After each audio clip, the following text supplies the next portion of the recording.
All right, welcome to World Extermination Radio, the alternative Doom radio podcast where we talk about Doom and level design and mapping and the Doom community and all kinds of stuff. And as always, I'm your host, John 40 Ounce Vail, and I'm here today with a very special guest. I'm here with Tormentor667. Hello, guys. How you doing, man? I'm fine. I'm currently chilling at home, and I'm curious to see what questions you come up with. What about you?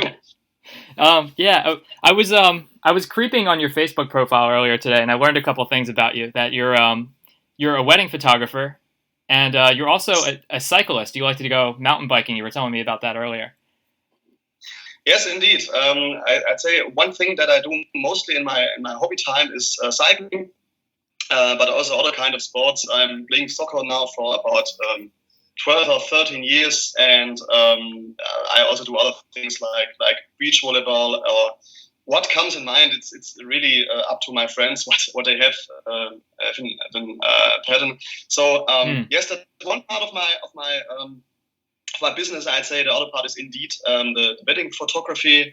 It's something I have learned about 5, 6, 7 years ago. Yeah. When I started working on a media agency in near Stuttgart, and this is also my main business. I'm actually a media designer, and I'm working in a media agency. That's pretty awesome, man. I saw from like one of your pictures. I saw a picture of you taking a photograph of a wedding couple as they were about to kiss, and you were like laying on the floor getting a picture of them from underneath. That was a pretty cool angle. Yes, indeed. People say that wedding photography or photography in general is a very easy job, but actually it's very demanding. Not only when it comes to ideas and to creativity, but also to your body, to the physics. Because you have to do strange things to get a nice angle, to get a nice view of the things you're actually photographing. Yeah, that's pretty cool, man. I'm into mountain biking too. There's a bike trail that goes. It's like only a few blocks away from my house. Okay. And it's a bike trail that I can use, and it goes directly to my workplace, so I can ride my bike directly to my office, and I've been doing that lately. I have I drive to work usually. And it takes me about 25 minutes to get to work. And then I tried bike riding, and it takes me 35. So it's like it only takes 10 extra minutes, and I get the exercise and everything. It's a lot of fun. That's indeed true, and it's healthier. Yeah. It's but in my experience though, and maybe this is only an American thing probably, but a lot of the people that use the bike trail are people who they cycle professionally. Like they have all the gear. They have like a nice helmet, and they have like these shirts with advertisements and stuff all over them. And they're maybe this is an American thing, but most of them are kind of assholes. In my experience, like every time I ride my bike to work, I'll wave hi to these people, and they just don't wave. They don't wave back. I don't know. Maybe they're just so focused or something, or I don't know. But in my experience, a lot of people aren't very friendly. Well, I think it really depends on where you are living. Yeah. My home place is very rural, so it's the next big town is indeed Stuttgart, but it's about 60 miles away. Oh, okay. So the place where I'm living we have about 2,000 people. 2,000 people living in my hometown, and you know each other, and so people can't take the freedom to be unkind or do something that other people could talk about, because everyone in this town would know one day later. Wow, so people are usually they try to be on their best behavior. Yes, exactly. But that's also I think it's a good thing to know each other, because it's a friendly place to live in. But on the other hand, you really have to be careful what you're doing. I know a good friend of mine, female friend. She got divorced from her husband, and it was the main topic the upcoming 3 to 5 months. Because it's something in the rural parts of Germany. It is something you how can I explain? don't do that. That information spreads around real fast. Exactly. Yeah. So that's the other part of this medal. Yeah. Well, that's cool, man. So let's talk a little bit about Doom. I know you just released a pretty major project today, or well, not today, but recently. Yes. WolfenDoom, Blade of Agony, Episode 2. Yes. That's pretty cool, man. You've been working on that for a long time, haven't you? Well, yeah. I have to say it's about 2.5 years now that we started working on it.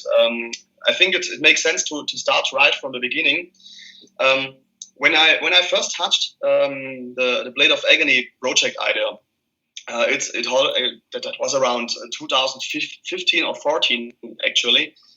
Because I was a big fan from Les Royas' original WolfenDoom mods that have been released in the late 90s and around 2003. The last installment was Operation Rheingold, if I recall correctly. Yeah. And I really liked what he was doing. I liked the approach he made, as it felt to me like an official sequel to the original Wolfenstein 3D, just in the spirit of Doom, or in the engine, the Doom engine. Yeah. And I always had in mind to do something similar because I really liked it. And the problem when I first wanted to work on it, this was around 2000. Decorate for ZDoom hasn't been invented yet. So the problem was really, how can you add so many different actors by only overwriting the original ones? So I scrapped the idea and put it away in my back parts of my brain. Yeah. And in 2015, I actually started a topic, the ZDoom forums, and I asked for ideas and if there is interest actually in such a kind of project. And people around there are always very productive and creative, and they posted ideas. They helped me to brainstorm ideas, but it still took another year or two when I actually started to develop the original first WolfenDoom Blade of Agony Chapter 1 at the base of Wild Weapons Nazis mod. That was actually my first moment where I said, okay, very good, you have a base. You don't have to code all the enemies. Let's try and play around and start with mapping. So this is where it began. That's pretty awesome, man. That's cool, like when these community projects come together and stuff. Las Rojas, he's I saw that you were like, I think I remember seeing you post somewhere that you were a fan of his work. I don't know if people know who Las Rojas is, but he's the guy who started the WolfenDoom project. But he's also he's responsible for like WolfenDoom, like Astrostein and like Operation Arctic Wolf and all that cool stuff. And I don't know if a lot of people know this, but he's also an independent filmmaker. Exactly. And, yes. he had that famous video. Like I remember there was like a topic on Doomworld about it that didn't go very well. But there was a topic on Doomworld about his video, and he has like this video where he made a video of himself where he played every character in the movie. Exactly. Yes. So he like filmed these things from like different angles. So he played men, he played women, he played children, and there was like a kissing scene and stuff that he did with like, I think he had like a mirror or something. He like kissed the mirror, and like it was pretty amazing. It was very well done. Yes. Yeah, I have to admit though, when I first saw these images from his videos, it was around the late 90s. Because after playing WolfenDoom Rheingold, I was interested if there's a sequel after the episode 2, which was the last installment, and I googled for his name, and it's quite strange. You have to say I was about 16 years old at the year 1999 or 2000. And the things I spotted through Google was a man who is dressing up like a woman. And this was kind of strange when I thought, okay, he is the one who actually is responsible for WolfenDoom, but he also does these kind of strange things. Well, actually now I know about what it is, and I have to admit it's very interesting. And I really have to say it's also interesting to follow him via Facebook. I have added him as a friend in Facebook. I don't have personal contact, but I have the possibility to see what he actually does. And he got even TV documentation about 6-7 months ago, as I recall correctly, where his life was very hard. Yeah, indeed. He's still battling for his job, for his creative work he's done. Yeah. But it's not really. He's not a lucky one, to say. Yeah, it's a very sad documentary. Indeed, yeah. But he seems like a very cool guy. I mean, I didn't know who he was until, I mean, I heard about his video, but I didn't really actually get to know who he was until after seeing that documentary. And he's a very fascinating person. It's a shame that he was having trouble with his career.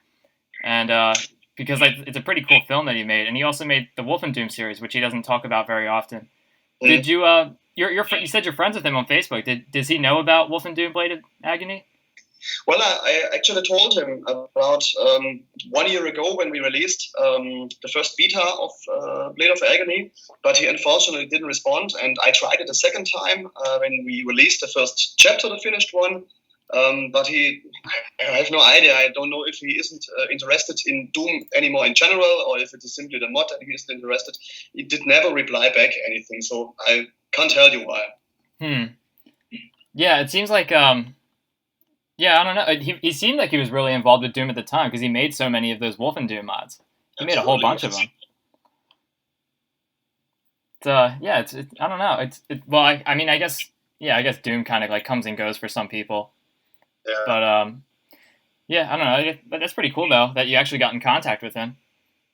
It's definitely interesting. It's something like you get in touch with an idol that you had for a very long time. I have to say, I played the WolfenDoom mods when I was much younger. It was really around 1999, and it was very fascinating for me because in these times I wasn't known in the community myself, and I hadn't released much interesting stuff. I know there was Xmas Deathmatch. This is one of the worst things I've ever done for Doom. That's cool.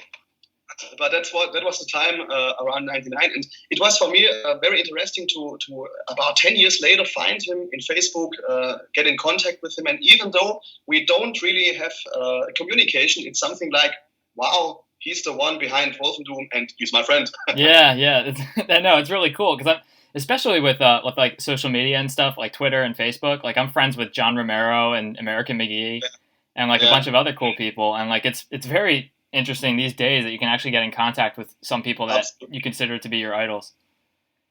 Speaking of that, you might remember that John Romero himself did a small Twitter and Facebook post talking about Blade of Agony Chapter 2. Yeah, I saw that. Yeah, that's awesome, man.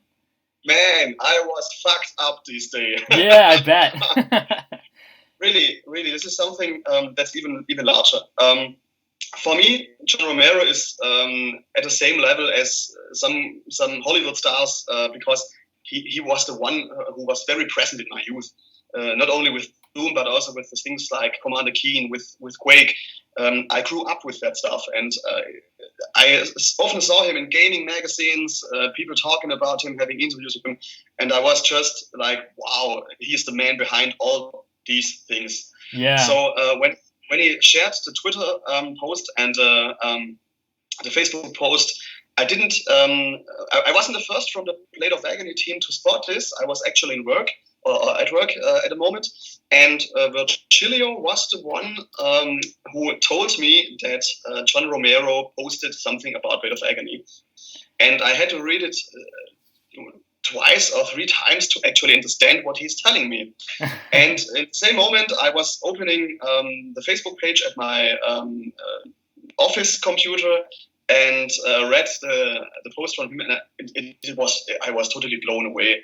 This is something I have never expected, and it's the highest trophy that I expect us to ever get, because it's so unreal still. Yeah, it's totally unreal. Yeah, I bet. That's what you say. It's really the interesting part of the social networks, that you can get in contact with people that you would never be able to get in contact in real life. Yeah, that's a huge honor to actually have John Romero condone something that you're working on. That's amazing. I mean, I think that's like everybody's like major goal when they're working on their projects is to get John Romero to play it and tell people that it's good.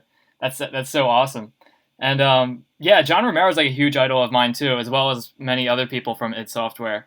And speaking of idols, I don't know if you know this, but when I first got into Doom mapping around like 2006, 2007, you were a pretty popular person in the Doom community because you were like releasing like projects like Ultimate Torment and Torture, and that inspired a project that I worked on that actually won a CAC award. I worked on UAC Ultra, and one of the reasons that I started with that project is because I was reading comments on some of the stuff that you do, and there's some haters. There's some people that don't like the stuff that you do, and that's unfortunate. But I remember one comment in particular. I don't remember who made it. I think it was like maybe one of those anonymous id Games reviews. But somebody was commenting on Ultimate Torment and Torture, and they said it wouldn't be as good if it wasn't using like Quake textures and all these brown textures and everything. And I thought that can't be true. So I decided working on my own maps, and I created an entirely new texture set where all the textures were brown. Yeah. and people liked it. And it's such a weird thing that people like brown so much that when I make an entire map set where all the textures are brown, people tend to like it. And I've won a CAC award. So I mean that's not all that made it good. I think I had a lot of help with Super Jamie, who was very good with like monster placement and all that stuff. But looking at Torment and Torture and stuff, I actually really enjoyed looking at your maps, especially because they take such good screenshots. They're very beautiful looking maps, and the idea of making very detailed maps was something that was inspiring for me because I could look at these screenshots and I would be like, you know, I can do that. And then I tried to do it myself, and I practiced a little bit, and I was able to make some pretty good looking maps. And I think that's pretty important because Doom has evolved a lot, and we like old school stuff is still very good. But I like detail too. I like detail where it matters, and in order to make a map that looks good, it's also fun to play. Well, I agree with this because what I think is, in general, that is why I actually consider myself to be a good mapper when it comes to visuals, but a bad mapper when it comes to gameplay. My main focus, and this is something I have heard already 100 million times, is actually I want to make things look good, and I want to make things look special. Yeah, and I have to admit that's the fun part of mapping for me. The fun part of mapping for me is creating visuals, and I hate it. I hate it to do the gameplay stuff, blazing monsters, playtesting, all that other stuff that is an essential part to the map is something I don't enjoy doing. It's something that I know I must do it, but it's not something I like. And to get to the past a bit, I know there are a lot of haters, and in the past I had problems with any kind of criticism because I know people still remember me as being one of the biggest egos in the community because I really was allergic to any kind of criticism, which I have no idea why that happened. I see things different now, that's for true, but I was not an easy person to get around with in the years between 2000 and 2010.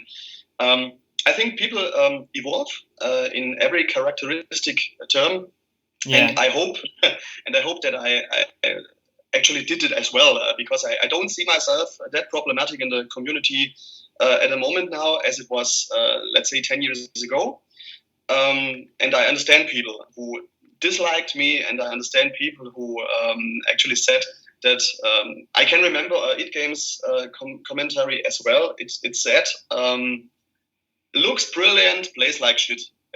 Yeah, that's that comes up a lot with people who make very good looking maps. And a lot of people really said it, and it's not that I don't understand it. It's just an actual kind of commentary. You can't work with it.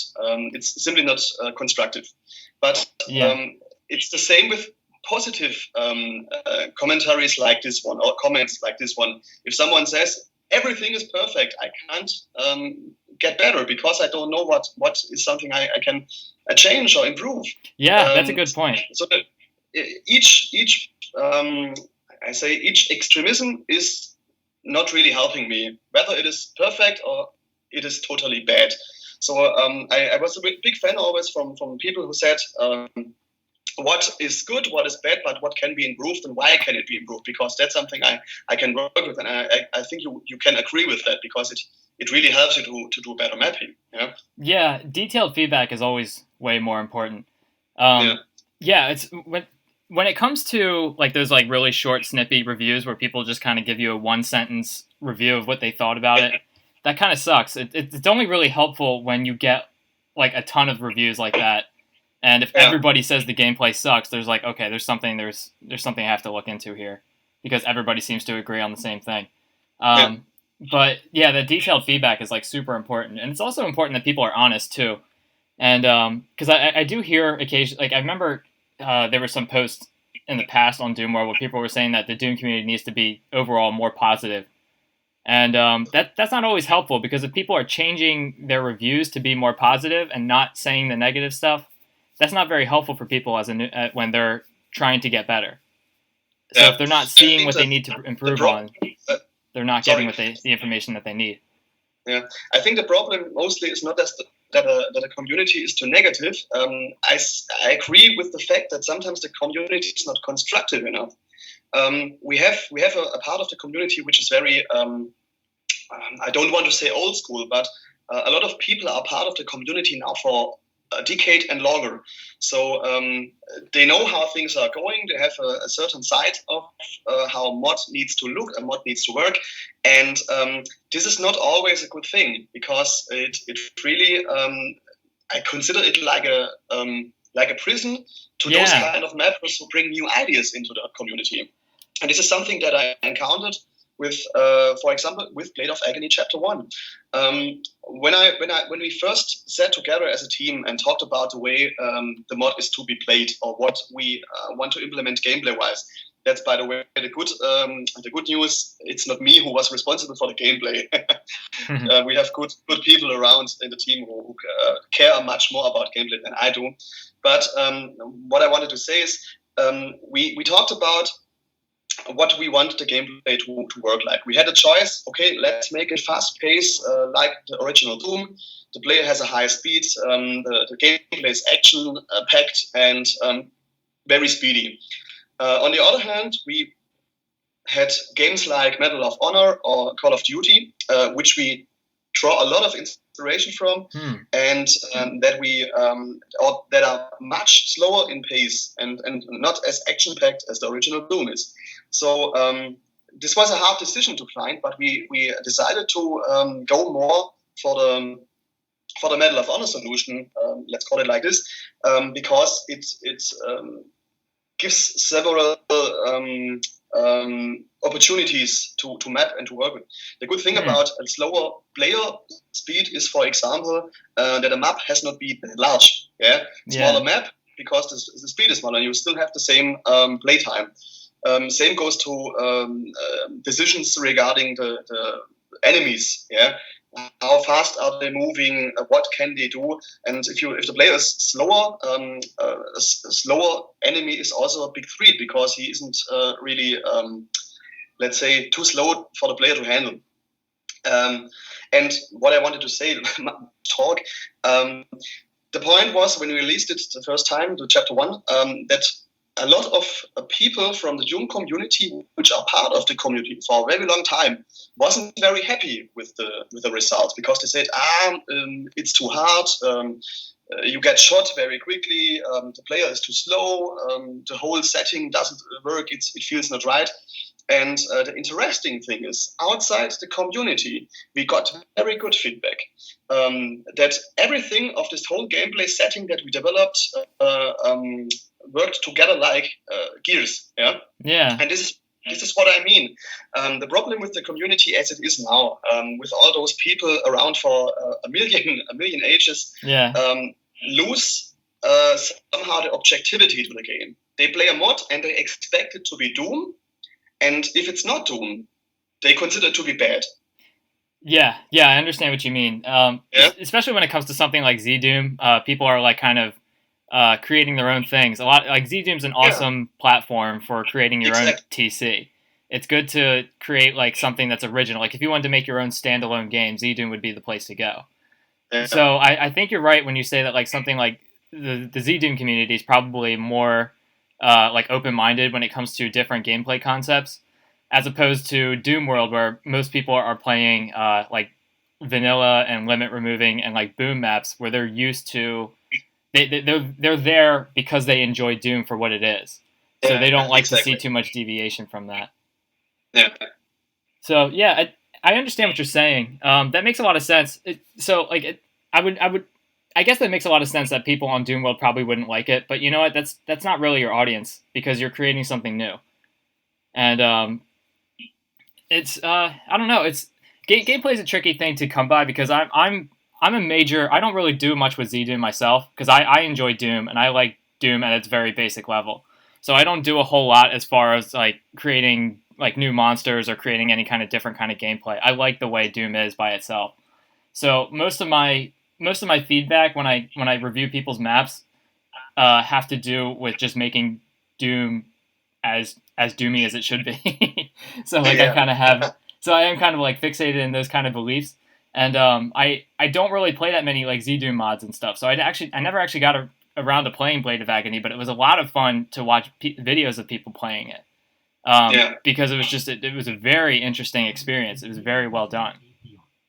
And yeah, it's very cool, man. So, you've worked on some other projects too. I know you worked on Stronghold on the Edge of Chaos, and Knee Deep in ZDoom, and yeah, it's a shame. Some people do seem to that is like a common comment that you're having trouble with gameplay, and that's something that you said you're not very interested in. Is that what you, or is that just something you're not very focused on?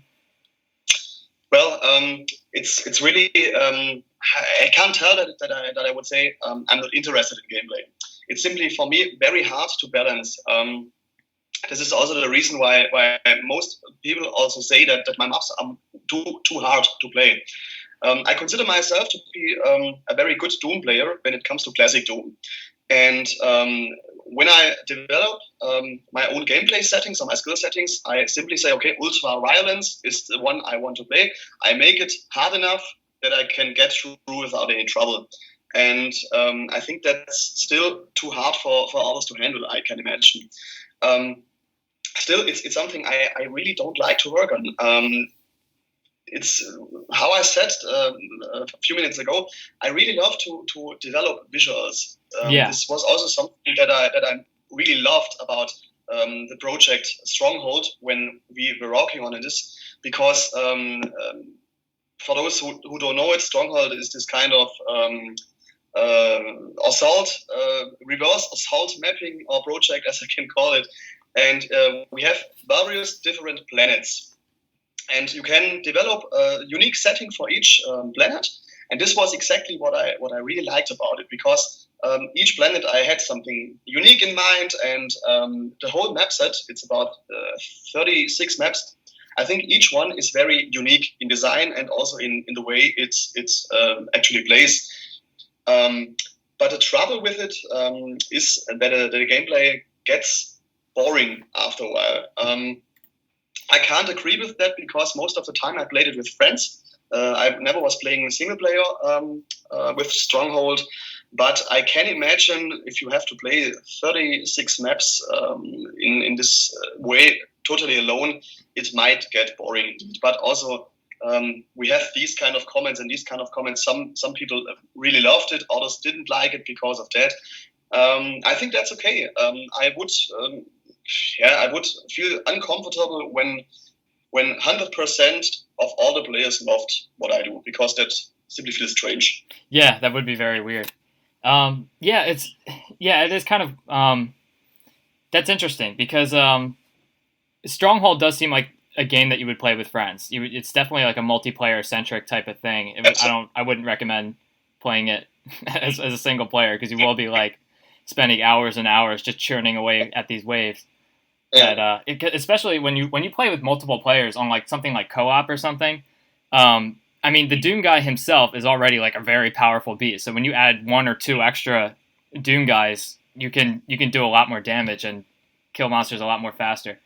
So if you are trying to do this if you're trying to go through it alone, it's really a test of your patience, because there's really nothing you can do as far as like a multiplayer cooperative type of setup when it comes to adding extra players. Because I mean, you can add more monsters, but like once you have like if you have a game with like 10, 15 other players, you'll crush through the monsters in only a few seconds. Well, that's kind of an exaggeration, but yes. But I get you. But it's way faster than if you were to play it on by yourself. And I guess that's kind of like where the criticism comes from. But what's interesting about the stuff that you do is you said I think you're more of like a visionary type of person. I think you have a very solid idea in your head and you want to create it in Doom. And you have like a vision. You have like these images in your head of what things are going to look like and the kind of experience that you want to have when you're playing it. And when it comes to gameplay, gameplay is very fluid. So you can put monsters and stuff, but you don't know where they're going to walk or how hard they're going to be for this particular situation. Yeah. That takes a lot of practice, and that's absolutely. And it's different than like where you put them on the map. Because I remember seeing some like threads on Doom World where people were complaining about how people put monsters in like a symmetrical pattern. Like they'll put an imp in one corner of the room, and then they have to put an imp in the other corner. I read that as well. It's a really good article, I have to say. Yeah, there's like a complaint about how like people are putting monsters symmetrically, and I think it's because when people are designing their maps, for visuals, I guess like symmetry is kind of important in order to make some set pieces look really cool. So it almost makes sense to put monsters that way. But like as soon as you see them, the monsters break up and they just kind of go in their own formations anyway. So it doesn't really matter where exactly they're located as long as they're being conducive to as long as they're like contributing to the gameplay. Well, I wouldn't agree with that. You are right, because sure, as soon as they see you, the symmetry is broken up. But the interesting thing about a non-symmetrical placement of monsters is that the player has other expectations. I mean, people act the way that something symmetrical looks good and feels good. It's maybe for whatever reason, but imagine you are entering a room, you see a zombie man on the right, you actually know, okay, on the left one is also one. The surprise is gone. So having a symmetrical building of a map is fine, but I think to give the whole gameplay a bit of twist, it's very important to place the monsters non-symmetrical. Yeah, absolutely. Yeah, that's right. It's because you have to think of the monsters as not. I mean, it's kind of easy to get into the habit of like treating monsters almost like they're decorations. Yeah. And once they actually movement actually start coming into play, they kind of start doing their own things, and then it becomes kind of predictable when you expect every monster to be in every little like alcove or whatever, or any kind of like repeating or symmetrical pattern. I can remember that Ghastly Dragon, I think you know him as well, he made a very interesting tutorial on monster placement. As far as it's hosted on the Run667 tutorial pages. He did a very good job when it comes to monster placement in general and how to adjust gameplay and how to do certain settings that keep the player interested in playing the map. On my shame, I only read a part of it when he was actually writing it. I never read the whole complete final document, but I heard it already several times that it must be of good use to all those mappers. Yeah, it's an awesome article.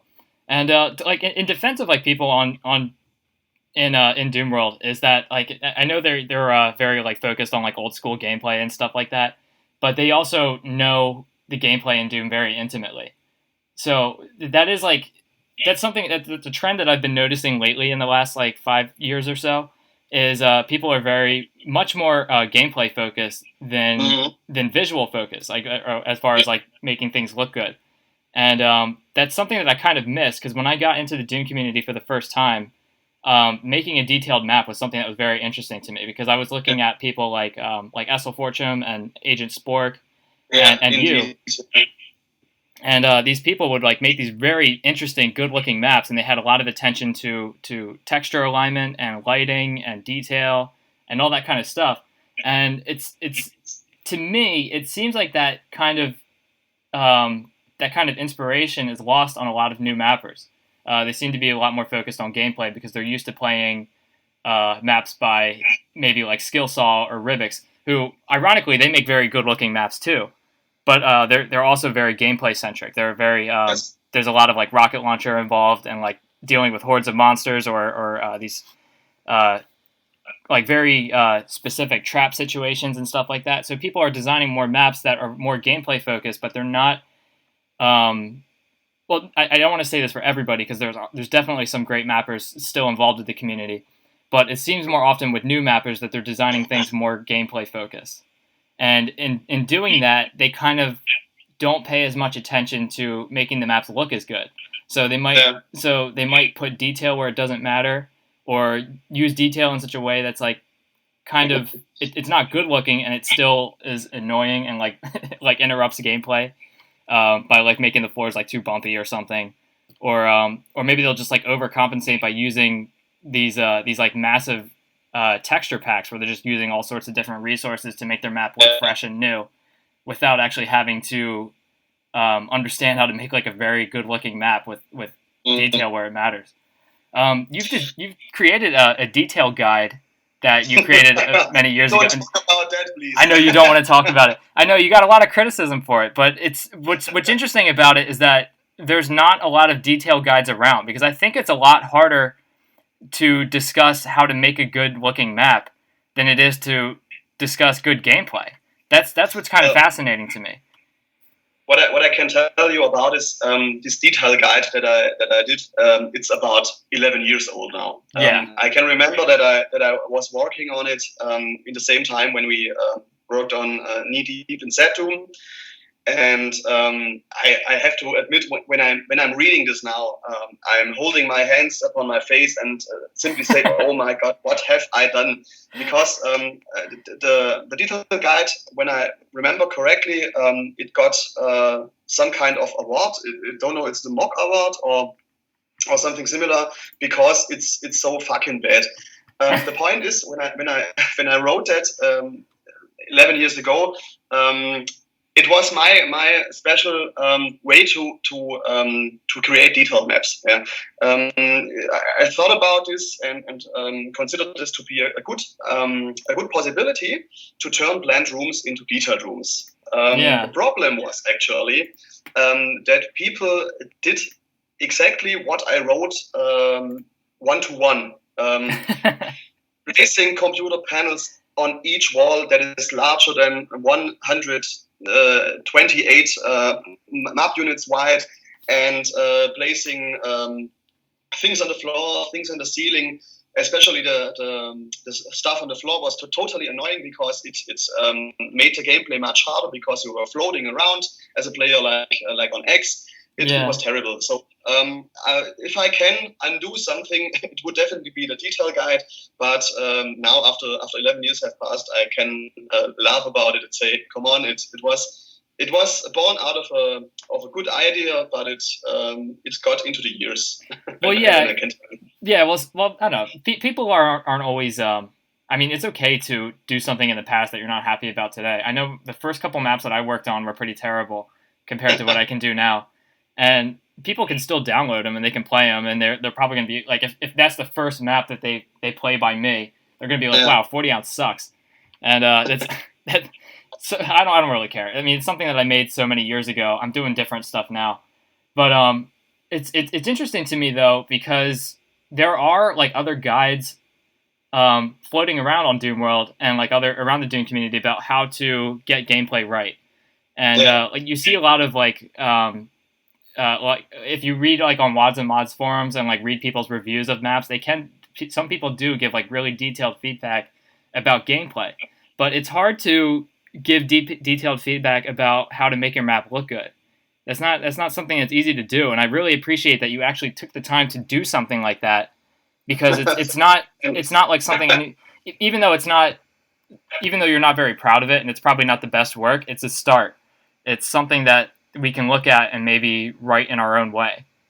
I'm not really sure where to go as far as making like what to make. It seems almost kind of pretentious to make a detail guide to tell people how to make good looking maps, because it's a very personal skill that you have to develop on your own. Well, I think it's not really possible to do a real good detail guide. The point is actually, I consider myself, as I said before, my strengths are not the gameplay part of a map, but it's more the visuals actually, and also the conception of a project or a map. I learned a lot during the times when spearheading the knee-deep in ZDoom project, when working on Ultimate Tormentor, and also when spearheading the Stronghold project. And the point about visuals or good-looking maps is something that that first happens in your brain. It's in your imagination. You have some kind of a place, no matter if it is a room, if it is a factory, if it is an outside exterior.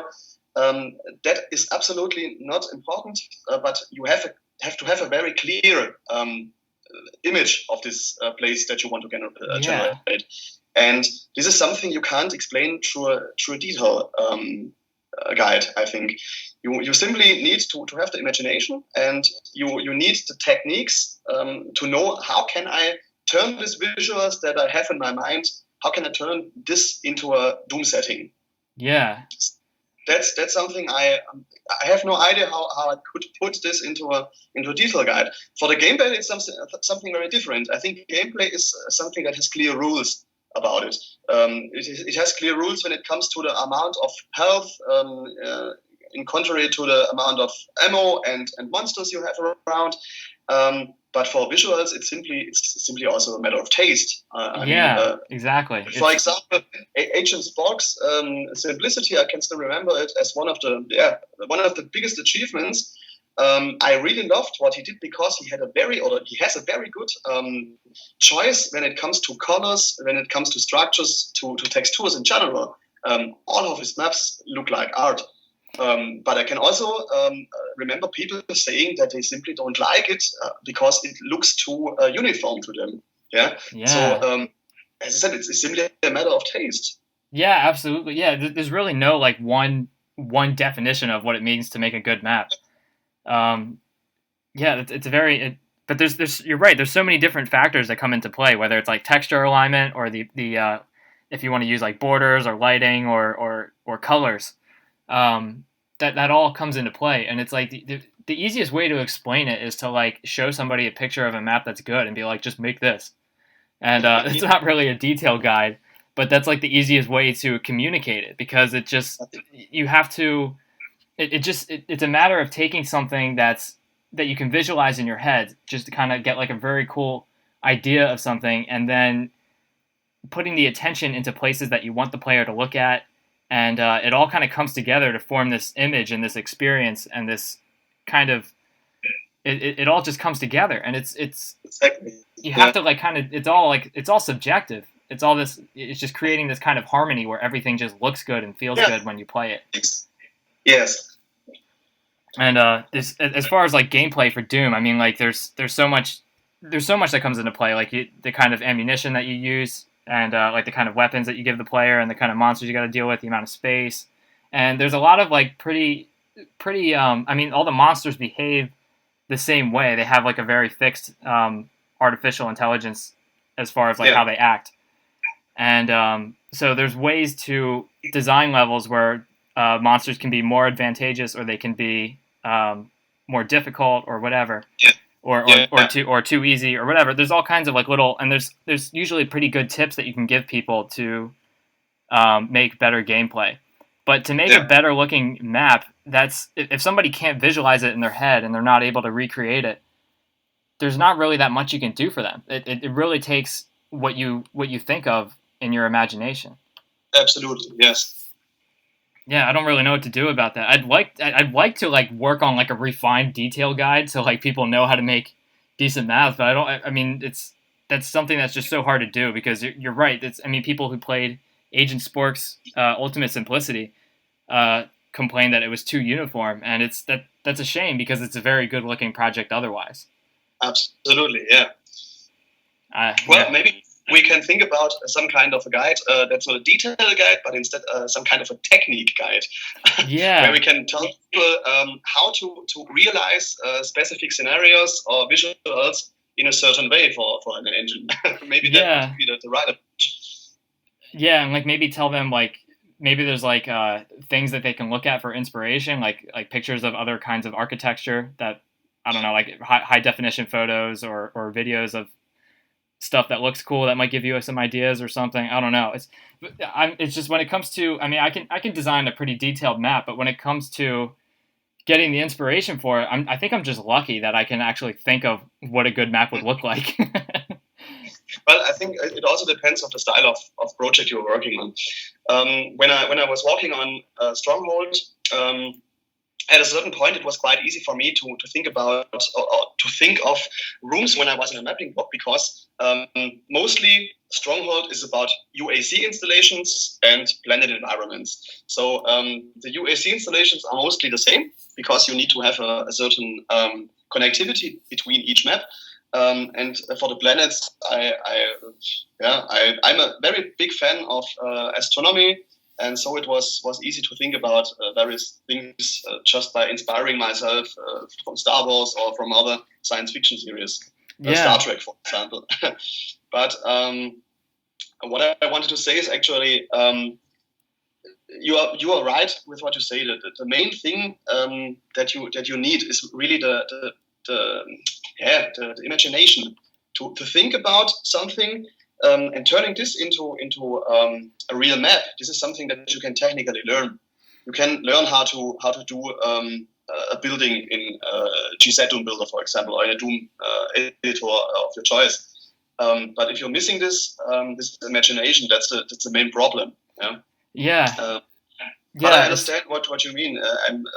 I'm not very different from you when it comes to mapping, because I also have the luck that when I reach a certain point of a map, something pops in my mind that says, "Man, that would be cool. Let's try this, or try something else, whatever." Yeah. It's all in your imagination. It just kind of like sometimes the ideas just come to you, and you can just make it. But you can't. It doesn't really work with that with gameplay, because with gameplay, it's a lot of like trial and error. Like you just kind of you put some monsters here, and like, okay, this is really easy. I'm gonna add a couple more monsters. And then it's just like, okay, this is a little too hard. Maybe I should give the player a better gun. Something like that. There's a lot of different things you can try. And there's some like trial and error you can do with visuals too, because sometimes you can see something in your head and you try to make it and it doesn't look right. And then maybe I can put some lights here, or maybe I can put some shadows over here. Maybe I can put, I don't know, some any kind of like detailed thing that kind of makes it look better. And so I mean, I guess there's a little trial and error there too, but it's such a, I don't know, like if gameplay doesn't work, it doesn't work, and you can just feel it when you play the game, when you're dying a lot, or if you're just not having fun, like you can kind of tell. But like when it comes to like visuals, you can go as crazy with it or as little with it as you want, as long as it looks like what you want it to look like. What I wanted to say, and now I can remember it again, when it comes to the style of project you're working on. The point is there are different types of mapping when it comes to the source of inspiration. The point is, when you are working on UAC maps, or let's tell them classic Doom maps, in most cases these places don't have to feel real. No, if you are in hell or if you are in some kind of futuristic factory, these places don't need to serve a purpose. They don't have a reason for being, actually. And I think it's really depending. It's harder in my eyes to create something without a reason for being, compared to creating something that is already there. And this is something I've learned while working on Blade of Agony, for example. In my complete past, no matter what project you take, if it is knee deep into ZDoom, if it is Ultimate Tormentor Torture, these maps don't have this definite reason for being. These are places that seem to be futuristic or seem to be hellish, but it's not something that you would expect in the real life. And Vail of Agony is totally different from that, because we had to create places that fit into this World War II scenario. Yeah. Places that enter and you say, okay, this is some kind of a Nazi office, or this is a bunker, or this is a battlefield in the middle of France. It's totally different. And at the beginning, I always thought, hey, that's much more or much harder to work on, because you have the problem. You have no idea how to build these things. But actually, I have to admit, most of the settings we are creating in Blade of Agony, we have from images, from old photographs from World War II scenes. That's the interesting part. Wow. The prison in for example, in chapter 1, where you it's the second map of chapter 1. I took the inspiration directly from an original war prison in the south of France, near the Mediterranean coast. Yeah. Wow. And this is something that makes it much easier, because something like a mapping block is almost impossible to have, because if you get to a certain point where you say, damn it, I have absolutely no idea what to place here. No problem.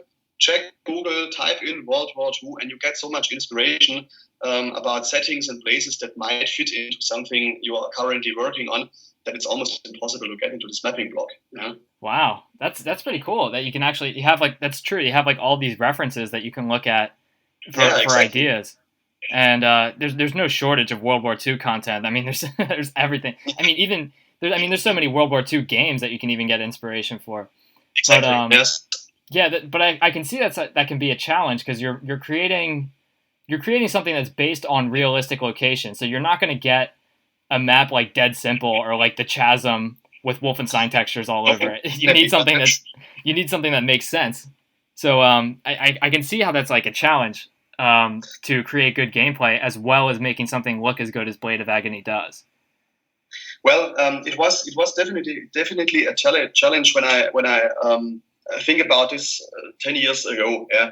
The good thing about it is that currently with ZDoom, it's almost everything is possible when it comes to architecture and when it comes to mapping visuals in general.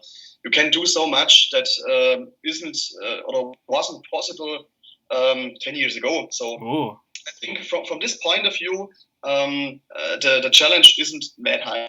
You just need to know which techniques can I use to reinvent or redo the setting that you saw from a photo now in the new engine. That's the twisty thing. But I'm doing this for a few years now, or a few days, so I have solutions how to do one or the other thing. Yeah. What kind of comments have you gotten on a Blade of Agony so far? Do people? It seems like a lot of people like it. Well, it's different as it's usual. Most of the community, from most of the community, received a very good feedback, and people are quite happy about how the project turned out, because it's simply something that hasn't been achieved in such a scale in previous projects, and the gameplay seems to be good as well. And I'm very glad that my comrades Virgilio, he's called Ozymandias, and Doom Juan, and also I know just the Facebook names at the moment. Well, let's simply say all of them do a very good job when it comes to the gameplay aspect, as I'm mostly doing the rough work in the maps, and the other persons in the team take care of the fine-tuning, and I'm very glad about this, because with only my gameplay style, the receptions wouldn't be as good as they currently. The interesting thing is that I was very happy about. Maxim, the one who is responsible for the high-resolution sprites in Blade of Agony, he told me that we need to do some advertisement outside the community at all costs. I didn't consider this at all, because I thought, okay, we have the Doom communities. All those people interested in the project are there, so why should we actually consider doing other marketing strategies as well? For example, social networking and Wolfenstein communities and stuff like that. But we actually put up a ModDB page for the release of the Chapter 1. And that way we got a lot of new players playing the mod that would have never known about us because we are only active in the Doom community. And especially this reviews from these people has been very valuable. I don't mean with that a Doom community doesn't interest me or that is not as valuable as other persons. But the point is that similar to what I already said, all of us from the Doom community, we are modders, we are players for a long time now. We have a certain side when it comes to Doom modding. Yeah. And people outside the Doom community, they don't know how the Doom community is running, they don't know what is common, what is usual. So when they play our mod, they play as a player playing any kind of mod. Yeah. Yeah. And so they really give us a very detailed and interesting point of view that we can't get by only getting reviews from the Doom community itself. Both parts are valuable, but the external gameplay or the external testing and playing and feedback we got, that was something that I wasn't expecting that way, but it was very positive, and I have already seen there are a lot of news in Russian that I can't read because I can't speak Russian, but it seems to be very popular over there in the communities. No matter if it is Wolfenstein from the latest releases, the new modern Wolfenstein games in forums or in message boards where the Blade of Agony project is presented. So this is really interesting to see how large the radius of acknowledgement is actually. Yeah, it's that's pretty amazing. Getting it's so important to get different perspectives when it comes to getting people to test your stuff, because that's something that I found to be kind of. I know people talk about the significance of having somebody play test your projects. And that's super important. But what I do find sometimes is people will get an internal testing team, and what they'll do is they'll basically just reach out to all of their friends. And what happens when you get an internal testing team that is made up of primarily your friends, they're not always going to be honest. They'll tell you they'll tell you something that's they'll probably not want to hurt your feelings because they don't want they feel almost privileged to be part of the project, so they don't want to say anything that's going to piss you off. So they'll usually kind of soften things when there's some very serious problems. And when you reach out to somebody that's not even part of the Doom community, they're just playing it as somebody who doesn't even know maybe doesn't know anything about Doom, or maybe only played Doom once or twice when they were a kid. They're looking at it with a very fresh perspective, and that way you can kind of see how people think about it when they play it, when they really play it for the first time, and it's not compromised by these past experiences of playing other mods that do things differently. But it's not only the past experiences. You made a very good point when it comes to what my past, for example, means. I note, or I remember that someone said, that's already some years ago, that he had a feeling that each time Tormentor667 project gets released, that it gets busted down just because it's from Tormentor667. Yeah. And this is something that I had a feeling that it's definitely true for a certain reason. When I joined the Shores of ZDoom team some years ago, it was already also a discussion to see that people start a flame war because they know, okay, Tormentor667 is working on it, gameplay must be shit, visuals might be okay, I'm not going to play it. And fun fact, I had a moment in my past where I really thought about doing another account somewhere at the Doom World or ZDoom forums with a different username, releasing something that I have not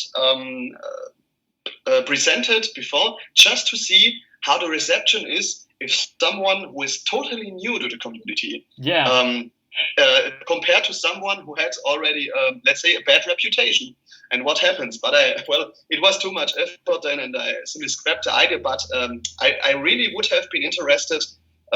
What's the difference?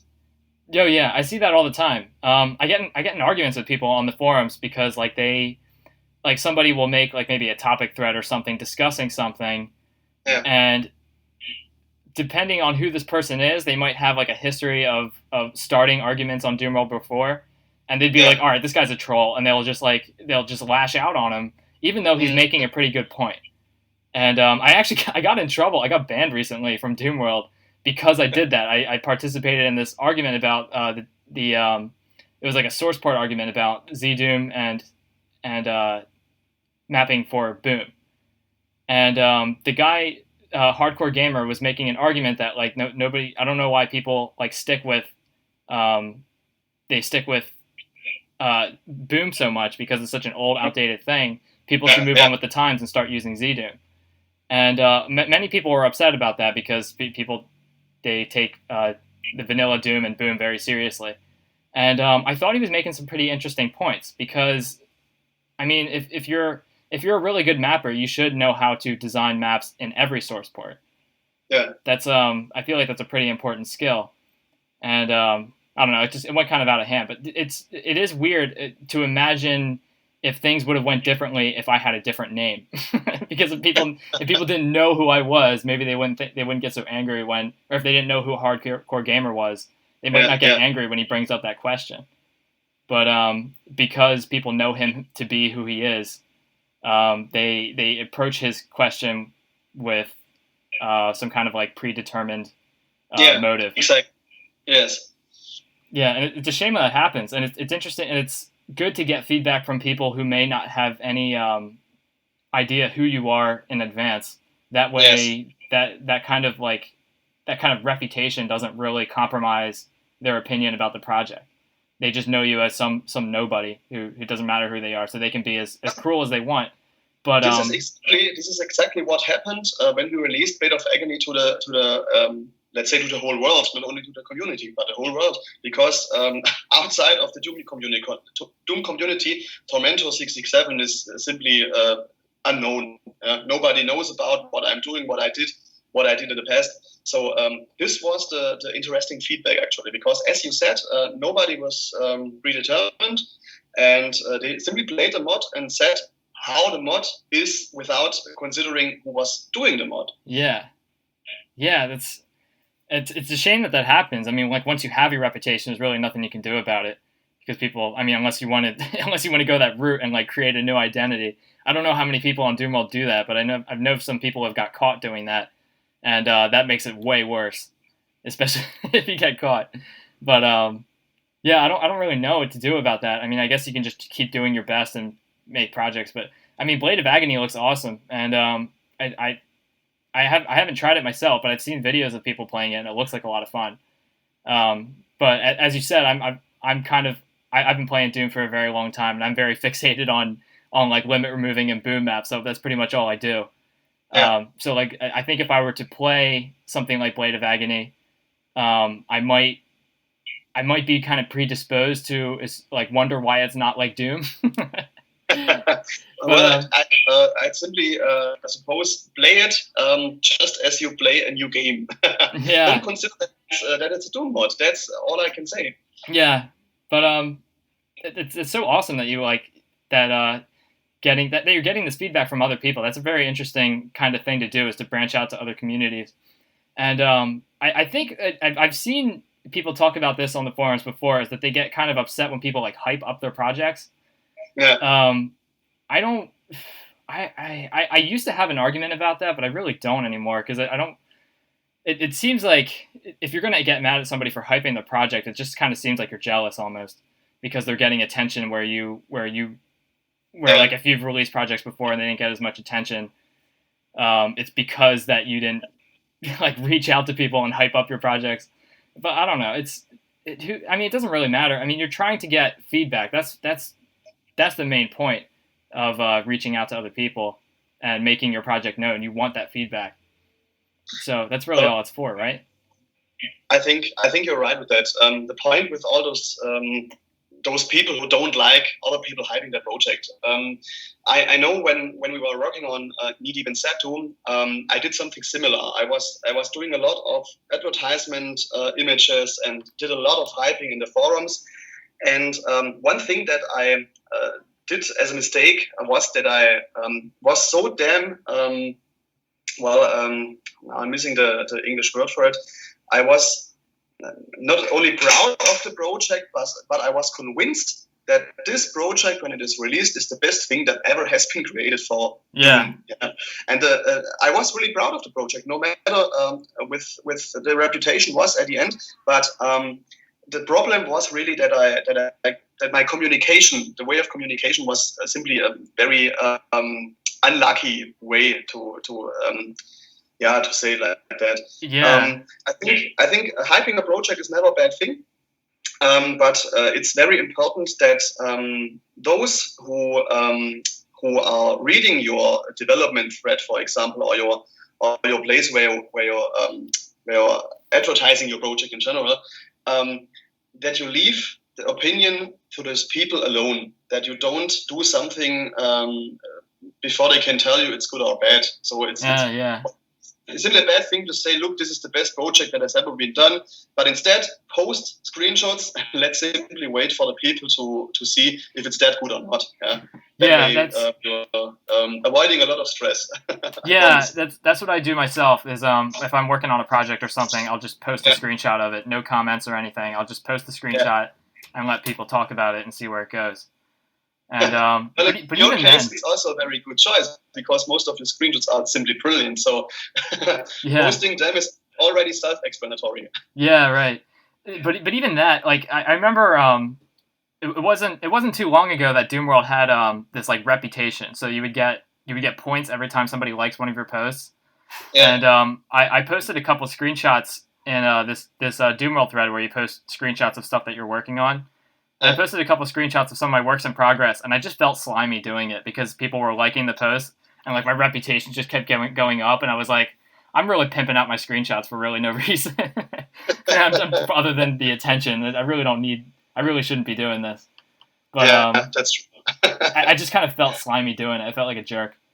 But yeah, it's when you do want, but when you're proud of something that you're working on, you want people to know about it. And that's kind of like where the hype comes from. Well, I totally feel like you when it comes to that. Each time when I'm working on a Doom map, I can't wait to finish something, to screenshot it and share the screen with someone. But I really can't tell you why this is. It's not that I don't know if it's something like. I mean, the question is always, why do you share images on your Facebook timeline? Because why? Because you want to have likes? Or do you want to share information to your friends? Where most of these are only far friends and not close friends. No idea why this happens, but it's. I think Facebook timeline is the same with the work in progress threads on ZDoom and on Doom World. All you want to have in this moment is some kind of positive feedback. Yeah, right. It doesn't, right. That's a perfect analogy. Like when you're posting on Facebook, you're not, I mean, what else are you doing it for besides attention? You want people to know what you're doing. And that shouldn't be something that's frowned upon on the community. I mean, if you like something that you're doing and you're really proud of it, you should be able to tell people about it without having to feel like a snob, like people. Absolutely. But we're still doing it. Why? Yeah, but that's what's so important is that once you like develop the skills that are required to make like a really good looking project, you are very proud of your own work. So like you want to tell people about it. And it sucks that some people can be so I don't know. I don't know how to put it. But it does suck that some people can be so like upset when they see people promoting their projects and they think it's like you're ramming it down their throat and like they don't care to hear about it or something. I don't know. I mean, that's something that I've been running into a lot lately is like people will like I've seen like there's like some like forum arguments and stuff. You'll like get in an argument and people will come into the argument just to tell you to stop. And it's like if you don't care about the conversation, then why do you keep coming back to the thread to check what's going on? If you're not if you don't have any stake in what's going on here, then you really shouldn't be coming back here. It's just very, I don't know, it's strange to me. But but I know as a level designer, my skills have developed for a very long time, and Yeah. they've come a long way. The stuff that I've made when I started mapping is way different than what I'm making now, and I want people to see what I'm making. Because I'm Absolutely, very yes. proud of it, and it's something that's very impressive to me. I think it would be impressive to other people too. Yeah, indeed. That's what I also remember. I have played a lot of stuff from your account. I also can remember you did a lot of maps for the community chests, if I can recall correctly. Yeah. Yeah. Well, I've done them for a variety of different community projects. I've participated in a lot of different stuff. Yeah. Well, and I think it's always a good thing to yourself to see, wow, this is how I have evolved. I mean, when I compare actual work from now to work that I've done at the very beginning of my mapping time, it's a huge difference, and that's also something I really am proud of to see. Look to where I have or to where I've come now. Yeah. And where I started. Yeah, it's another thing I've noticed in the community lately is that as far as like hyping up your own projects and stuff, is that people tend to get a lot more like positive feedback when they're very humble with their projects. So like they might make something that's like really good, and they'll be like, "Hey guys, here's something I made. I'm not very proud of it. I don't know what you think about it," and they just like release it, and it's like this amazing project, and people love it. And like I guess people have like a lot of respect for people who are very very reserved in how they release their projects, as opposed to somebody who is super proud of their projects and they want to pimp it out and make people really excited about it. That's kind of weird to me though, because I do appreciate when people are being humble about their projects and stuff too, but I kind of miss like kind of the competition involved with designing really good maps, because if you're making really good maps and you're telling people it's awesome, and somebody sees that and they're like, wow, you think that's awesome, I can do better than that, and then they get inspired to make their own projects that's even better.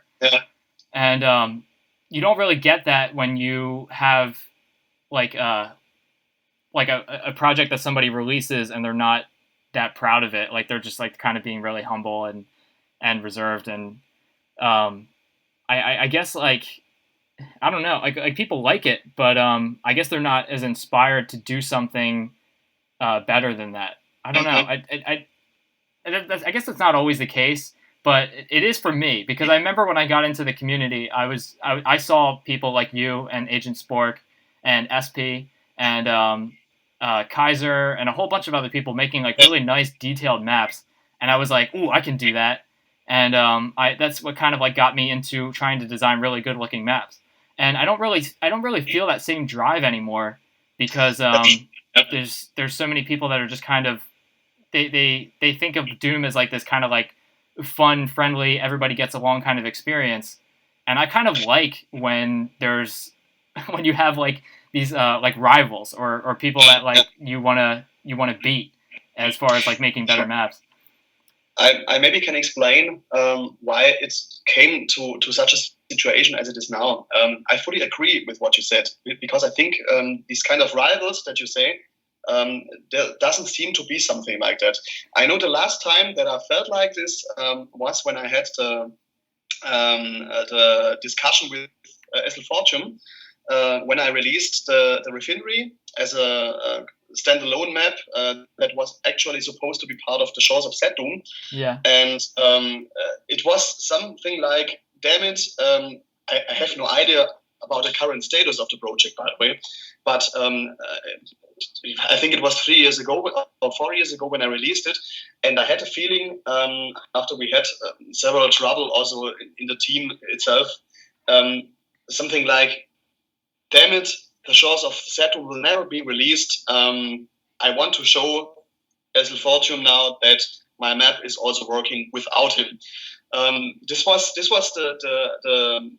competition that you currently said that we had at this moment. But this was actually the last time that I felt like this.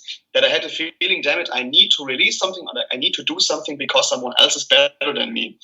At the moment, my personal feeling is simply that I say I'm doing this really just for fun, and I don't have the well, I don't have the basis anymore to say, damn it, I need to be I need to be better like someone else, because I have to be careful with what I say now. I really don't want to sound arrogant or that, but I think what we currently achieve with Blade of Agony is, when it comes to quality, at a very high level. And there are only a few people around in the community that I consider to be as skilled enough to come up with something similar. Yeah. And I'm talking about ZDoom projects now when it comes to the scale and the whole type of a project. And this is something that I consider as a problem. On the one hand, it's interesting for me to see, because I create something that is really unique. On the other hand, I have the feeling that some potential mappers get give me 1 second. I need the English word for that. They get kind of like angry or something, or not angry. It's give me a second. Just typing it in my. Check out Google Translate real quick.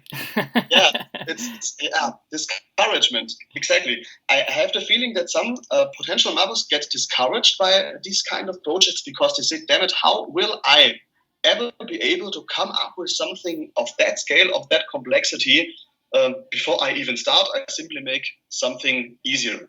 Yeah, that's one of the feelings I have, and I can imagine. I have posted a thread over at the ZDoom forums about half a year ago.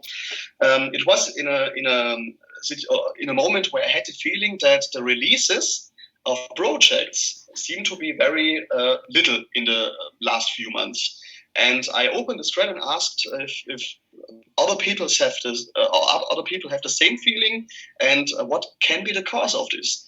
And the answers have all been very very similar. People simply say, and that's the point of the whole thing, that the complexity of a total conversation, for example, or a real large-scale project, is totally different if you compare it to a larger-scale project about 15 years ago. I mean, we had, for example, Batman TC. Batman TC was developed by 4 or 5 people in about half a year or something. Yeah. Now we have projects like Back to Saturn, which is a larger scale project, but takes about 2 years to be finished only with episode 1. Yeah. And simply because the whole complexity with Doom modding has so much increased. It has so much increased. Sure, you can still say, hey, there's a vanilla mapping, which is simpler in terms of techniques, but most of the people will not be bound to any kind of borders or frontiers. They want to do exactly what they have in mind. They want to add new actors. They want to add new weapons. They want to have new textures. They want to map. They want to have graphics. And at best, they want to do this all of their own. So if you have all those aspects that you have to take care of compared to the aspects you had to take care of about 15 years ago, the amount of work is much larger. And that way, releases take much longer. And I think this is the reason why many people simply get discouraged. On one hand, by projects that are large in scale. On the other hand, by the amount of work that is involved if they start something similar. Yeah. Yeah. What I really miss, though, is the like kind of almost like the competition. Like I've heard people talk about how cool it would be if there were more like Doom World mapping teams. Like, like in the past they had like the Innocent Crew, and there was like Team TNT and all those teams and stuff. And like people would get together and try to outdo each other and try to make maps that are better than the competition and stuff like that. Yes. And it's kind of silly because we were just talking about hyping, and I guess people kind of like understand that as being arrogant. But if somebody were to like make a map today, and they were like, my map's the best map and it's better than everybody's, or like whatever they would say, that would kind of like make people upset. And the map wasn't that good, I'd be like, fuck this guy, I can make a better map than that. And then that would motivate me to make my own maps.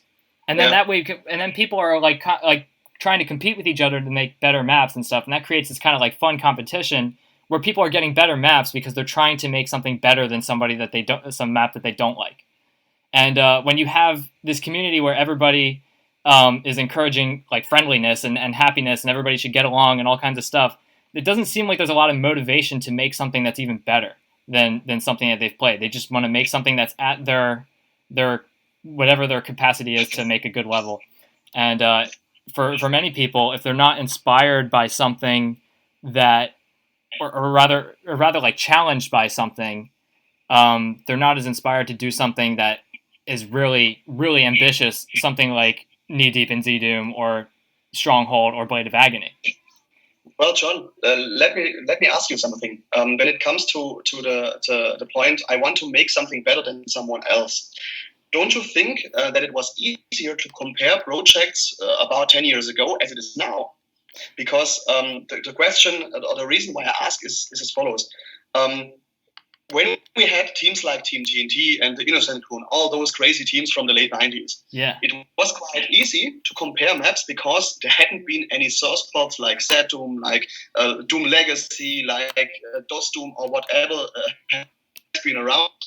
So it was easy to compare map A from mapper A and map B from mapper B. Now we have the problem that we have so different source ports and so different possibilities. To be honest, I'm not a vanilla mapper as you are. So I would never say, damn it, I want and I can make something better than John does in Doom Vanilla, because I simply say I can't. This is not my choice. And so it is with, for example, Vader or as a Fortune. I would never say, damn it, I'm doing better as Vanilla ZDoom, as Vader or as a Fortune do, because I simply say it's not what I can, it's not my strength. My strength is doing something for ZDoom, which is simply of a different type of visuals, you know? Yeah, so, that is an interesting question, because you couldn't compare something like Blade of Agony to like Skillsaw's Ancient Aliens. They're like two totally different games. Yeah, that is a good point. Yeah, I mean, I don't know what to do about it. I mean, that's all. That's all we're doing on this show is like trying to like raise questions and like give people some like food for thought. I'm sure maybe there's a listener who might think this is a pretty interesting topic, and maybe we can discuss it in more detail on the forums. But yeah, I don't know what to do about it. But I get like, I felt like a lot of my inspiration came from like trying to outdo other people, and you're right, I don't really get that kind of like motivation anymore. Especially because like somebody like Skillsaw, for example, he makes Ancient Aliens, but he's also the nicest guy in the world. So like, I don't want to show him up because he's such a cool guy. But he also makes really awesome maps too. So I'm like, I don't know what to do. But I don't know. That was fun for me when I was in the community before, and I still enjoy the community today. Of course, I enjoy a lot of what I play. And I still like making maps every once in a while, but the motivation to outdo other people is kind of gone. I'm just kind of like working within my own skills and trying to impress myself, and that's not very easy to do.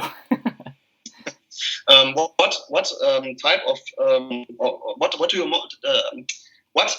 do you more spend time with, playing Doom mods or editing Doom mods? These days, I'm playing a lot more than I am designing levels, but I do have. I spent a long time working on this project idea that I have. That's supposed to be. It's supposed to be the spiritual successor of UAC Ultra. Oh, okay. So what I have is I'm a big like vanilla Doom nerd. So I'm working within the limitations of Doom, but I abandoned vanilla because I don't want to deal with like this plane overflows and segmentation violations and all that stuff. So I'm done with that. Yeah. So I'm working with limit removing, which is for any source port. It should work on any source port that's not vanilla. So I'm working on this project where I created this set of textures where I have like baked in shadows into the textures, and that kind of gives me more control of lighting, because when you're designing levels from like the top down perspective, you can't really make like these nice like gradient lights, or that you can with like dynamic lighting, for example. So I have these textures with like shadows baked into them, and that kind of like lets me control the lighting a little better. And that way I can create like really dark areas and really bright areas and stuff like that. And then I also have textures that like gradient into other colors, so I can kind of fake colored lighting almost. Mm-hmm. So I can put like a red lamp somewhere in a room, and then I can have red walls around it, and then it looks like it makes the room red. And I can remember that Vail did something similar for the shores of ZDoom map, where he also used textures and all those tricky things to make this kind of colored lighting look good in the software mode. This was very interesting what he did.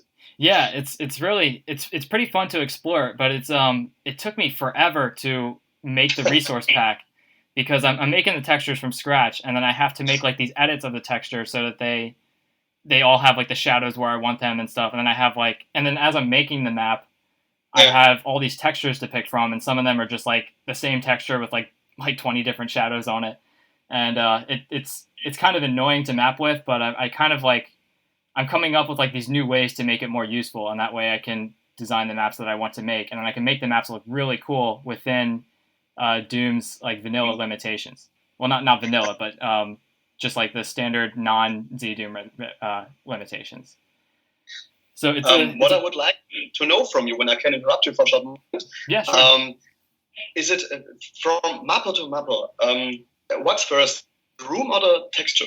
I ask because the question is always: do you first build your room and then apply the textures, or do you look at the textures and say, I have a good idea what kind of room this texture could use? Yeah, that's a good question. I think about this kind of stuff a lot. I've changed my mapping technique so many times. So I have a lot of different approaches to level design. That is something that I've tried before. Is like I'll design maps with like maybe like a pretty basic texture, like maybe like brown 96 or something, and that kind of gives me the idea that the rest of the map is going to be brown. Yeah, so that does work for me. What I usually do lately is I plan my maps out on paper. So I'll draw them with a pencil or a pen, and I'll draw like what I'll do is I'll draw like this really basic layout where it's not even, I'm not really drawing the sectors that I would draw them in Doom Builder. They're mostly just kind of like these like blobby circles, and I have them like connected with lines. So I have like an idea of like what the progression of the layout is going to be, and then after that I draw a little more detailed layout on paper where I actually have like the shapes of the rooms kind of, and I put little notes in it like what kind of monsters are going to be in there, where I put the red key or something, stuff like that. And I give every room like a specific purpose, and then from there I'll design the maps in the editor. And so I'll like start to draw the sectors how I want them, and I do something that's also kind of strange. I know some people design maps from start to finish, where they start with the start room, and then they go to the exit. I start from the very middle. I start from like the main room in the beginning, and then I build outwards towards the start room, and then towards the exit.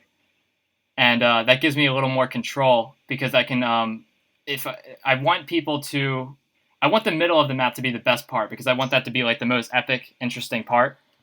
So I put a lot of attention into that, and then I build outwards towards the start room. Because sometimes if you start a map from the start room and then build towards the exit, your map will get like, I don't know, like maybe the style of the map will change as you're developing it, and then the map doesn't feel consistent towards the end. So like what I'll do is I'll make like a very interesting middle room, and then I'll try to build outwards, and then once I get to like the start room, I try to make that look as epic as the middle room too.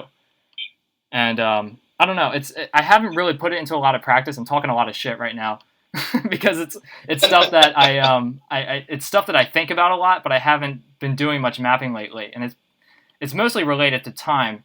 So what I'm focused on now is trying to develop a mapping process where I can focus on some very important parts that don't take me very long to do, and that way I can come back to my map like maybe once a day for like 3 or 4 days, and then eventually finish the map. Yeah.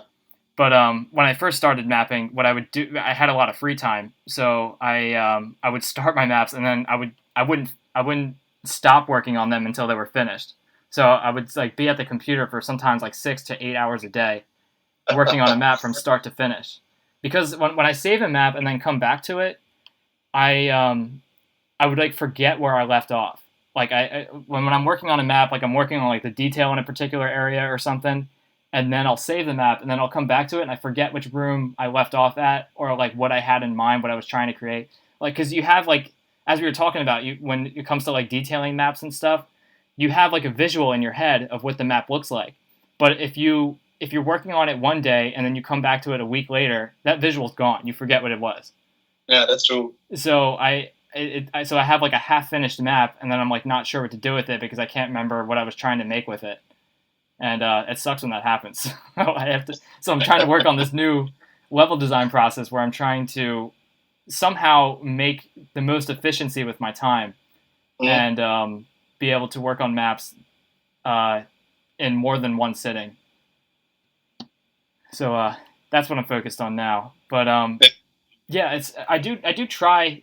What were you saying earlier? You said to design maps where you pick the textures first, or I'm sorry, I'm trying to go back to what your question was because I don't want to like. Got it. Yes. I want to make sure I was answering your question. So what's the answer of the question? Yeah, well, that was what I was asking. What was the question? It was that you were trying the question was if you take a look at textures and say, I have a good idea now what to build out of these textures, or if you create the room and then say, okay, now I'm looking for fitting textures. I think it's the first one. Yeah. Because well, I don't know. It's a little different for me because I create my own textures. So I don't know, because I think you can get a lot of inspiration when you're working with a resource pack made of textures that you haven't created. So Absolutely. You kind of like you go through the resource pack and you find a texture that looks really cool and you want to make a map around that. That's pretty normal. But for somebody like me, I something I take a lot of pride in is that I create everything that I use. I don't like to use other people's stuff, and it's not because I don't like other people's stuff. It's I have kind of like a little bit of pride in knowing that everything that is in my map is something that I created. I didn't need anybody else's help. So when I design my own textures, I know what all my textures look like in advance, so I don't really get any kind of like these bursts of inspiration from looking at something that I already created a while ago. So yeah, so when it comes to like using other people's textures or like stock Doom textures or something, I can get a lot of inspiration just from like using what's there. But when I design my maps, I usually plan them out on paper first, and then the image kind of comes together as I'm designing it. This is quite interesting. I think most of the people in the community actually do it similar. Almost everyone I talked to and asked them, they all said, yeah, I'm mostly planning my maps on a paper first, and then I create them in the editor. And this is very interesting for me because I never do that. Yeah, I really do. I do open the map editor, and I'm mostly having a certain theme in my mind for a map. So currently it's very easy to talk about it because for Blade of Agony we have different missions, all being set in a specific country or a specific place that we want to create or situation. And that's exactly what I do. I open the map editor and I mostly start first with the skybox before I do anything else, because the skybox mostly gives me the right mood. And I really, what is also very important for me when I create maps, and when I want to have the map a certain mood and a certain atmosphere, I need a fitting soundtrack for it. So I put together in a soundtrack list a few songs. For example, in Blade of Agony, it's really a lot of Medal of Honor soundtracks, or Call of Duty, or other war movies like Saving Private Ryan and stuff like that, because it brings me in the right mood.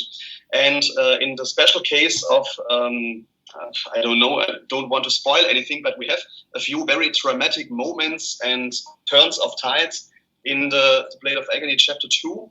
And to get in the right mood, I sometimes also use, there are a lot of YouTube channel musics for dramatic music or for melancholic music. that perfectly puts me into the right mood to create a place that I want to also be received to the player, this certain mood. Wow. So when starting mapping, I really do create the general parts, the skybox, the music, and choosing a few textures for the start to know what it is all about. And then I simply start from the beginning to the end, just as you said it, also from the start to the exit. And the point is, when I do the mapping, I have a rough draft in my head what it is going to look like. And luckily, my memory is very good in this regard.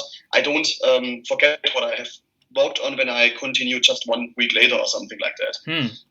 But when it comes to details, I totally agree.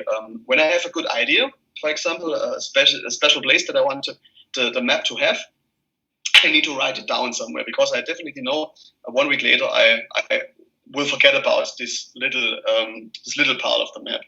But I'm starting with the rough draft, doing the main channel that leads through the map from the start to the goal. And mostly while I'm mapping, I get ideas out of the mapping mode itself.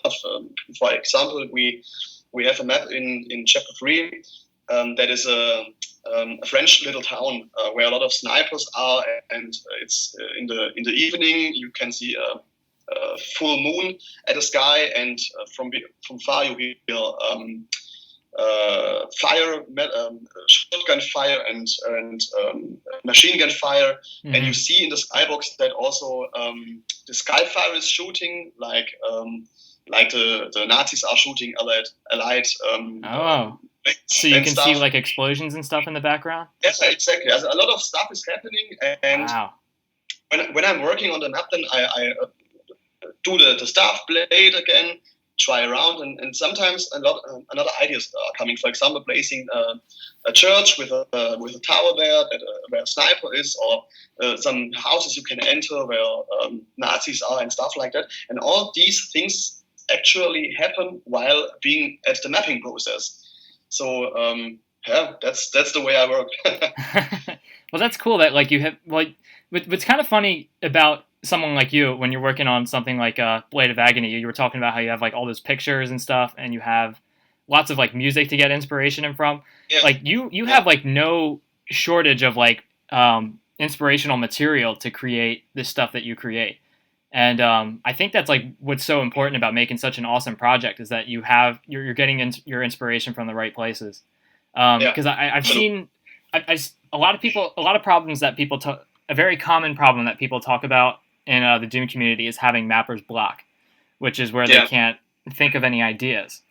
And a lot of that you can kind of get rid of that if you're listening to the right music. The music really helps to like kind of change your mood and make you think of cool ideas. That's true. You seem like you're really good at finding the kind of stuff that you need to get inspired, to be like that kind of like that artistic level to create new stuff. That's super important. I think that's probably one of the most important. Like if we were to do like a detailed guide today, that's probably the most important thing, is to get your inspiration from all kinds of different kinds of media. Whether it's like different pictures or music or like watching a cool movie or something, is to get that kind of inspiration from somewhere, and then use the kind of motivation you got from that, whatever that creative medium was, and apply it in your Doom map. And I think that's probably when it comes to like detail, I mean, as far as like strictly detailing, like creating borders and stuff, I guess you can like explain what that means. But as far as creating very good maps, it's getting the right inspiration. Yeah, definitely. But also the best sources of inspiration don't help you, because it still happens to me as well. This bad thing of a mapper's block. And I think you have no guarantee, no matter what kind of inspiration you have, that this comes from time to time. Because I sometimes think it's also that you... I had this, for example, when releasing Chapter 2 of Blade of Agony, but also releasing other projects in the past, that you have some kind of tiredness after releasing something. You feel like, okay, finally I'm done with it, and I'm through this. Okay, but now comes the next thing. So it's really something where you need to take a break then, because you can't force anything. You can't force to continue mapping even though you are looking at other maps, or if you are listening to the good music. Sometimes you simply need a break because you are totally exhausted by the project you have currently worked on. And I took this break now from Blade of Agony in the past 3 months since the release. And I'm very happy that the other team members are still working on it, concentrating on the resource stuff and codes. But I have been very happy that I could take this break, and I'm slowly but steadily starting into getting into the flesh again, or the meat. And sometimes you simply need a break. That's something neat. That's cool that you have this team that's like able to work on your project with you, so that even when you do need to take a break, you can you don't have to worry about the project being abandoned. Because that's a problem that I get myself into, is when I'm not working on my project, I know no progress is being done, and then like days and days go by, and I'm just like, oh, and now I have to go back exactly where I left off. Yeah.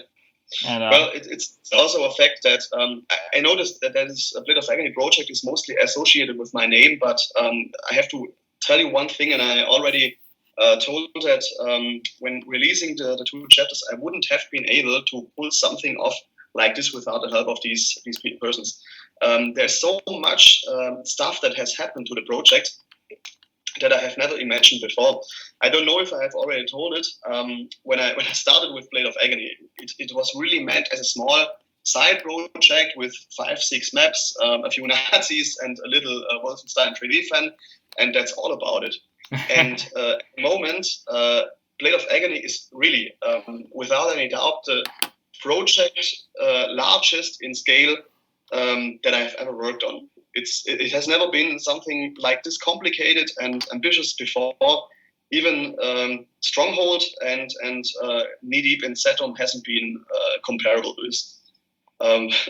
I have no idea why that happens, because I really wanted to calm a bit down after releasing Stronghold, and now I'm here back again, spending most of my free time into Doom mod. It's really hard to explain this to my girlfriend. I really have to say this. Yeah, I get myself into that same position. I'm like, I tell my wife that I'm like, hey, I haven't been mapping for a long time. People are waiting for my maps. I have to get back to it, and I feel ridiculous doing it because it's such a solitary activity. But I do.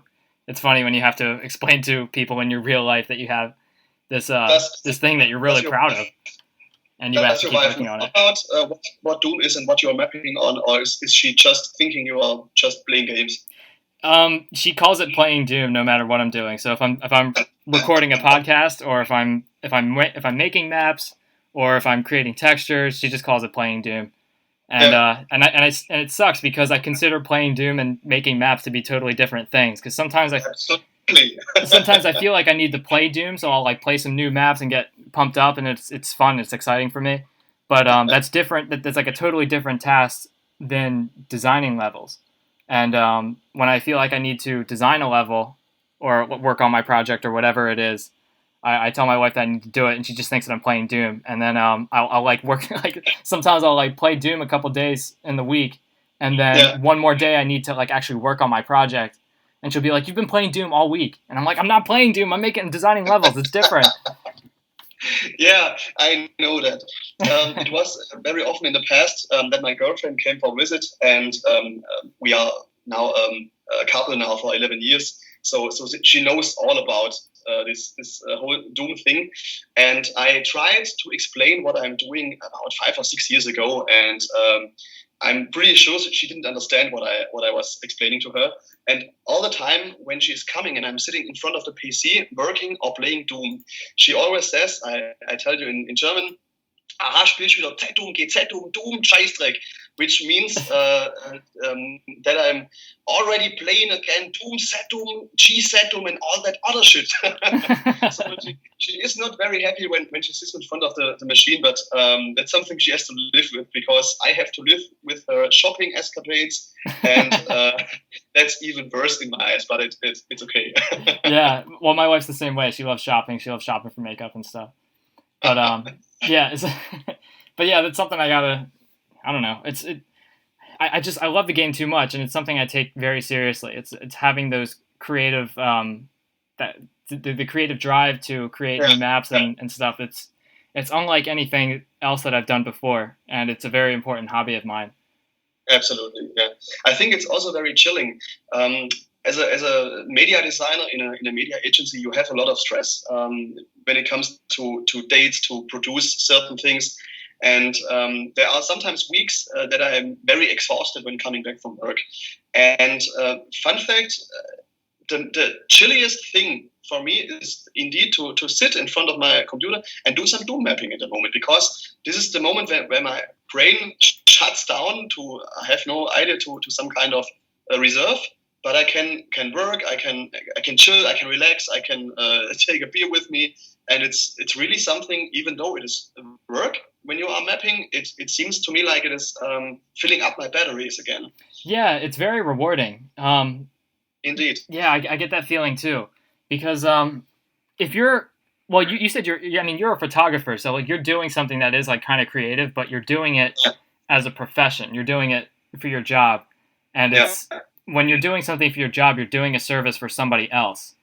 And when you're designing your own maps, that's a service that you're doing for yourself. And that's what makes it so exciting, because you're doing something that only you want to do. And that's why I would encourage anybody who has any interest in like game design is to get into Doom mapping, because you have so much control, and you can design the kind of areas that you want, and the gameplay's already fun by itself, so like you don't have to do too much work with it. Unless you want to create something different, then the options are there too with ZDoom and all the other source ports and stuff that are out there. But it's such an awesome medium to just be able to create what you want to create and live through the experience. And like it's a first person shooter too, so you're seeing through the eyes of the character, and it's awesome. Absolutely, yes. I can only agree with that. Yeah. All right, man. Do you want to wrap this up? I think it was a lot of fun talking to you, man. This is great. Absolutely. Thanks kindly. Yeah, I'm glad we were able to talk about Blade of Agony and some of your older projects and stuff like that, and some of the other stuff that you're working on. You host Realm 667, which a lot of people know. It's a great place to download resources for your projects and stuff. Where else can people get in contact with you? I guess you post on ZDoom forums, right? Well, I think mostly on ZDoom, at the forums, but also over the Realm 667 forums. So that's right. I'm able to be contactable. That's right. You have a forum on Realm 67 too. I forgot about that. Exactly. Yeah. Okay. Well, that's cool, man. All right. So, do you have any projects that you're working on now that are coming out soon? Well, currently my main time is dedicated to Blade of Agony Chapter 3. We are currently working on it, but still doing some fine-tuning for the Chapter 2 revolve that we plan for the release for Chapter 3 as well. Because there are a lot of things that need to be addressed thanks to the feedback of the community. But I think that is enough to keep me busy for the next 6 months. Yeah. Even just like a little bit of Doom stuff keeps me busy for a long time, just because I have so much going on in my normal life. Yeah. But I wish I had more time to do that kind of stuff. But even like small projects and stuff make me very busy. Yeah, I know your problem. Yeah, but I'm very happy to have someone like you in the community, and I'm glad we were able to talk about this so people can understand who you are a little more intimately, and understand like what you're working on and what you focus on when you do your own projects and all that kind of stuff. And this has been an awesome experience, man. I was glad I was able to talk to you. Definitely, I can agree. It was very fun to talk to you, John. It was a very short time, actually. Now it's 2 hours that we are talking, and I have the feeling it was just a few minutes. So I guess it was a full success. Yeah, it was a lot of fun. Well, if you want to be on the show another time, I'd be happy to have you on. Sure thing. Just ask. Yeah, sure. Okay. Well, maybe when we can think of more stuff to talk about, we'll catch up later on. Okay, so next time I do this show, I'll be talking to Impy again. He has a new book that we're going to be talking about, and probably some other stuff we'll be talking about too. And check out WolfenDoom, Blade of Agony, and mad props to Tormentor and the rest of the team who designed it. It's very cool. and it's very good. Even John Romero says so. So, okay. See you later, Space Marines.